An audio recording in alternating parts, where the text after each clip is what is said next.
તમે શિક્ષિત વ્યક્તિની વ્યાખ્યા શું કરો? જે વધારે ટકા લાવે એ વ્યક્તિ એટલે શિક્ષિત?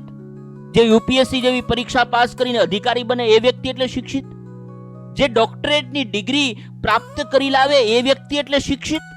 તમે આ શિક્ષિતની વ્યાખ્યા શું કરો છો? હમણાં એક વ્યક્તિને 3 દીકરા હતા. એમાં એનો મોટો દીકરો 12મા ધોરણની અંદર 99.99% રેન્ક લાવ્યો. હાહાકાર મચી ગયો.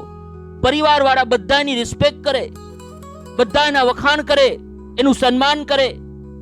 અને બીજા નંબરનો એનો દીકરો હતો એ ભણવામાં બિચારો થોડો વીક હતો. અને 3જા નંબરનો દીકરો હતો એ મધ્યમ કક્ષાનો હતો.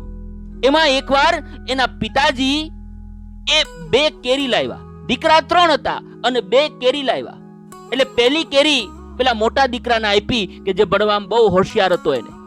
એટલે જેવી એને કેરી આપી એટલે એ એક ખૂણામાં જઈ અને કેરી ખાઈ મોઢું લૂછી અને બેસી ગયો. અને બીજા નંબરનો દીકરો જે વીક હતો એને બીજી કેરી આપી.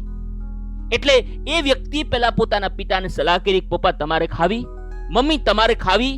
અને પછી એ કેરીને સુધારી અને એના નાના ભાઈને આપી અને પોતે ખાધી. એને વેચીને કેરી ખાધી.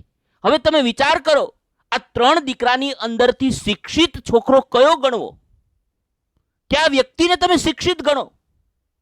જે પેલો વધારે પર્સન્ટાઇલ રેન્ક લાવ્યો એને તમે શિક્ષિત ગણશો?